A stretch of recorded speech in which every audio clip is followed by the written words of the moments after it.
Hello and welcome to this week's Walking Together.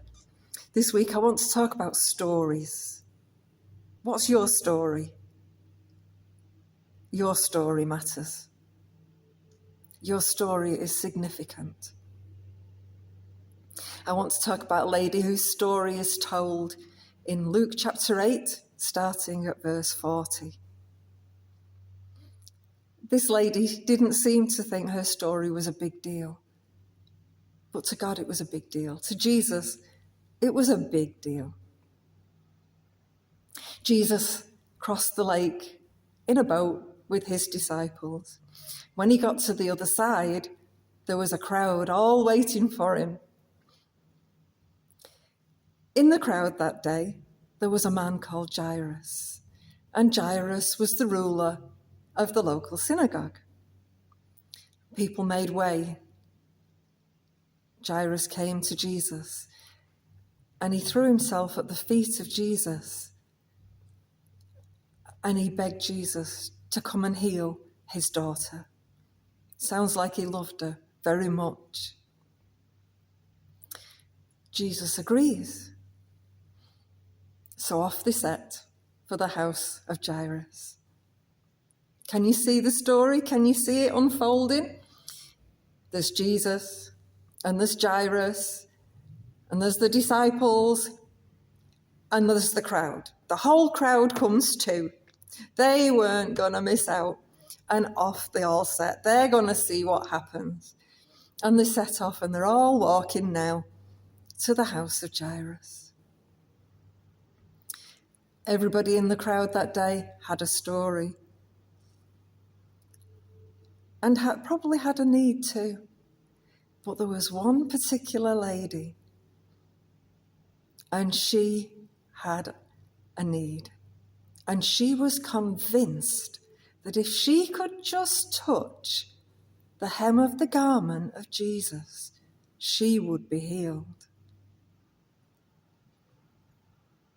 But the crowd's all walking and all moving, and she's trying to get through the crowd, and she wasn't a local bigwig. They didn't make room for her. And Jairus came openly and publicly and declared publicly what his need was, whereas she's trying to sneak up and just touch the hem of his garment. Now, there was a significance in the hem of the garment of priests and rabbis, and there was a reason, but she was also just coming quietly, coming in an unseen sort of a way. She gets to him. There he is in front of her. She's probably had her toes stepped on more than once, and maybe one or two elbows and, a bit of indignation, but she gets to where she's behind Jesus. And Jairus made himself vulnerable in that he threw himself at the feet of Jesus, but have you ever tried to grab somebody's ankle while they're walking along in a crowd? The woman could have been trampled to death, but she had a need and she was determined. And she reached out and she got the hem of his garment. She just touched it. And she must have had to be quick.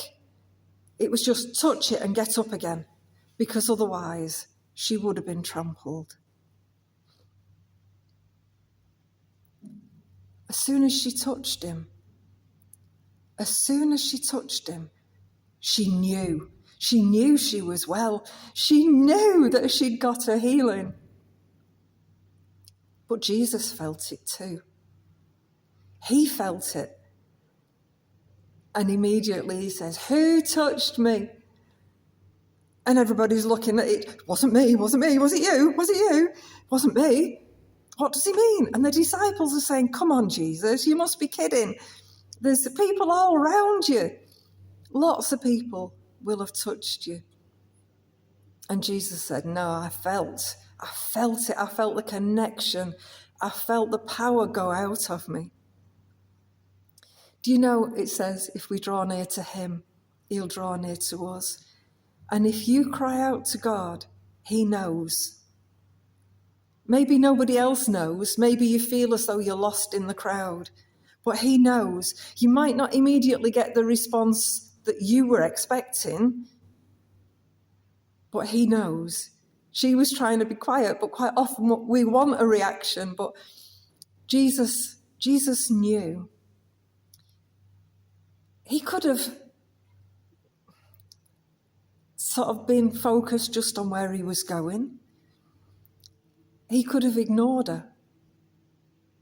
He could have just passed it off. But it mattered to him because her story mattered and she mattered. He felt the fact that she was healed, so he could have just thought, right, job done, move on. But he didn't. He stopped. He stopped for her. It's significant that she'd been ill for 12 years and the girl was 12 years old. Our stories aren't in isolation, and it's all part of a picture.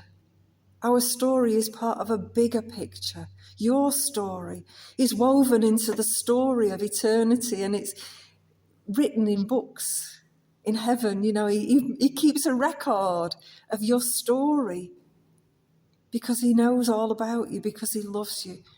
And as we reach out to him, he is so aware, so aware. This girl was 12, probably around the time of puberty. This lady, her illness is referred to as an issue of blood. Maybe that came from a difficult childbirth. Maybe it came from menopause.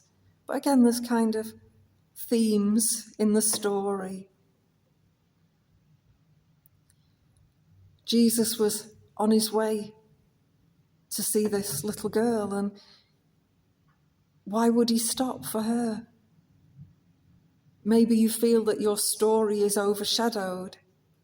Maybe you feel that your story isn't the big issue. Maybe you feel your abilities are overshadowed and your needs. But Jesus saw her. He's like the sun in all its strength. None of us is in the shadow. None of us is unseen. None of us is missed. And if you cry out to him, your cry goes right to his ears and right to his heart. When he addresses her as my daughter. Other times he speaks to people and he says, my dear woman, or my friend, or lots of different ways he addresses people. It's possible that this lady was older than him, but he addresses her as my daughter. How does he address you? How is his heart towards you?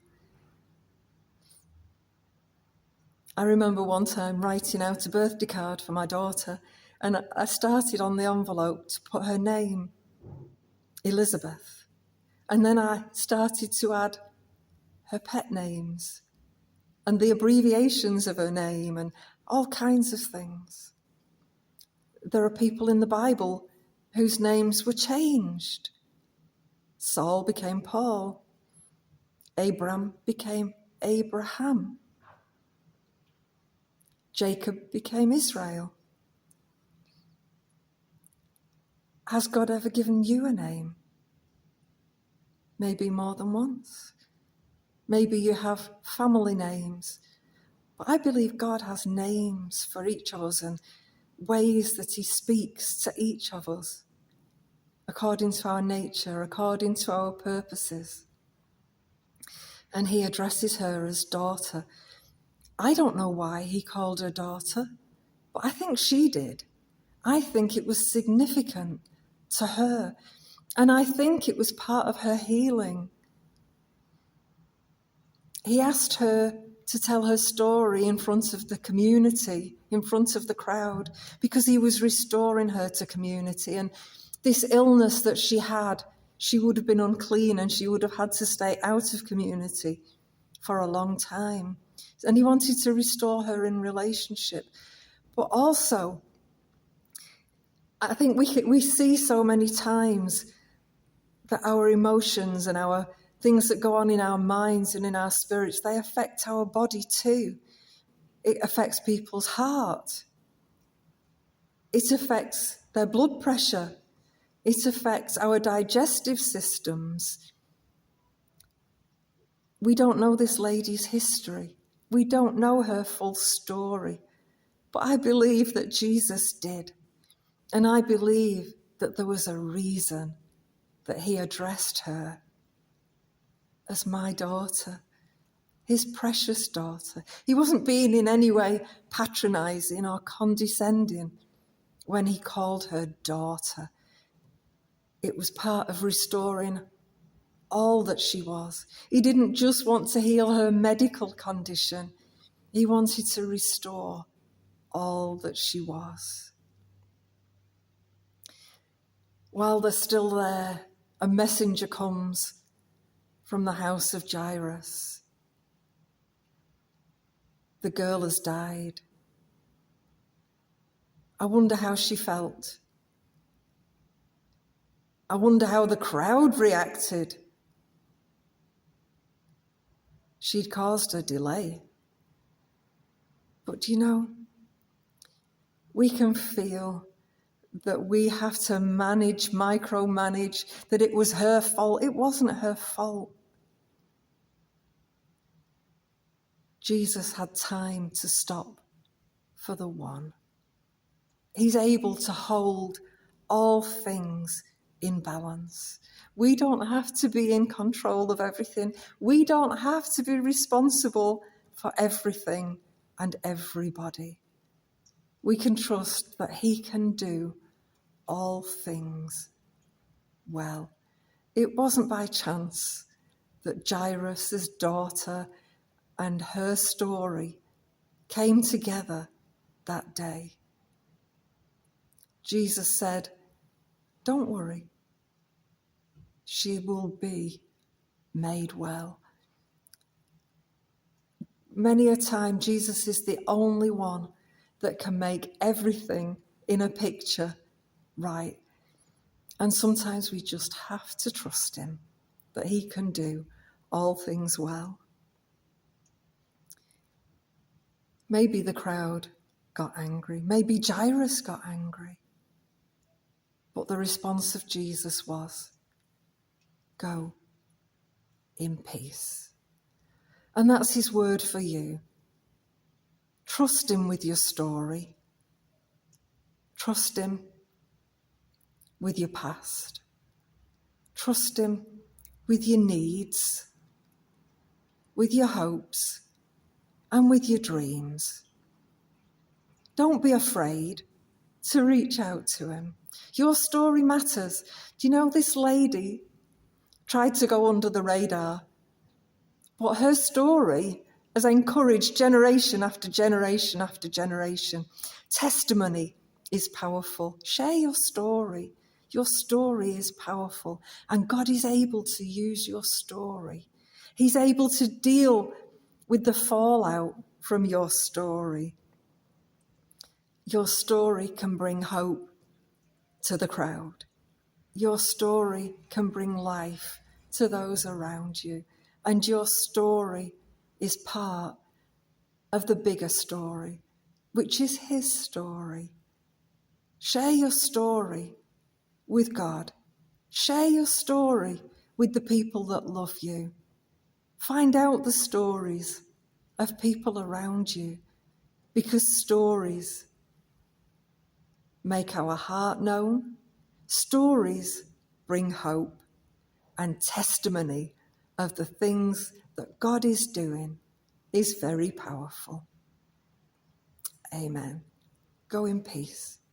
God bless you.